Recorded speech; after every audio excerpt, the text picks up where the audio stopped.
Express ചെയ്തിട്ടുണ്ടെങ്കിൽ അവിടെയാണ് നമ്മൾ ലൂസിഡ് എന്നുള്ളൊരു വേർഡ് യൂസ് ചെയ്യണത്. പിന്നെ നമുക്ക് റെലവൻറ്റ് എന്നുള്ളൊരു വേർഡ് നമുക്ക് യൂസ് ചെയ്യാം. റെലവൻറ്റ് എന്ന് പറയുമ്പോൾ ഭയങ്കര പ്രസക്തമായ, അല്ലേ? റെലവൻറ്റ് എന്ന് പറയുമ്പോൾ ഭയങ്കര പ്രസക്തമായ എന്നുള്ളൊരു മീനിങ്ങിലാണ് നമ്മൾ റെലവൻറ്റ് എന്നുള്ളൊരു വേർഡ് യൂസ് ചെയ്യുന്നത്.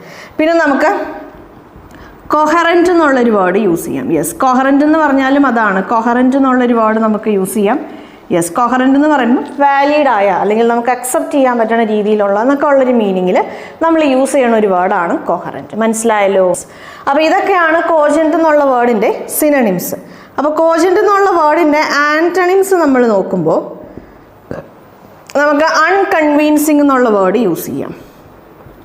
അൺകൺവീൻസിങ് എന്നുള്ള വേർഡ് യൂസ് ചെയ്യാം. ഇർറിലവൻറ്റ് എന്നുള്ള വേർഡ് വേണമെങ്കിൽ പറയാം. ഇർറിലവൻറ്റ് എന്നുള്ള വേർഡ് പറയാം. മഡിൽഡ് എന്നുള്ളൊരു വേർഡ് ഉണ്ട്, മഡിൽഡ്. യെസ്, മഡിൽഡ് എന്ന് പറഞ്ഞു കഴിഞ്ഞാൽ ആകെ ഒരു